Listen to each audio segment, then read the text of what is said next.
Սրբազան պայքար շարժման աջակիցների հերթական դեկտեմբերի 18-ի դատական նիստը հետաձգվեց մեղադրյալներ Կարո Օկումուշյանի և Իգոր Սարգսյանի բացակայության պատճառով, որոնց համար խափանման միջոց էր սահմանվել տնային կալանքը։ Դա նշանակում է, որ նրանք դատական նիստին չեն կարող ներկայանալ առանց ոստիկանների ուղեկցության։ Դատավոր Կարեն Ֆարխոյանը հավաստիացրեց, որ նիստի մասին ոստիկաններին պատշաճ ծանուցում ուղարկվել է, սակայն աշխատանքային ծանրաբեռնվածության պատճառով չեն կարողացել ապահովել Օկումուշյանի և Սարգսյանի ներկայությունը։ Հիշեցնենք, որ նույն օրը վեհափառ Հայրապետին իրենց հավատարմությունը հայտնելու համար մեծ թվով հավատացյալներ էին հավաքվել Մայրաթոռում, նաև իրենց բողոքը հայտնելու մի քանի եպիսկոպոսների, որոնք պահանջում են Հայրապետի հրաժարականը։ Բագրատ Սրբազանը ևս հորդորեց ներկաներին գնալ Սուրբ Էջմիածին։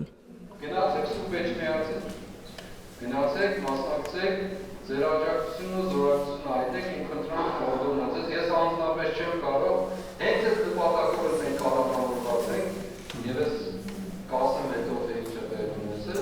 բայց նորից եմ կրկնում եւ խնդրում եմ ձեզ։ Գնացեք Սուրբ Էջմիածին, որովհետեւ այս ընթացքը կապված է մեր ամբողջ պատմության ակտիվությանը։ Հաջորդ դատական նիստը տեղի կունենա 2026 թվականի հունվարի 8-ին ժամը 15:00-ին։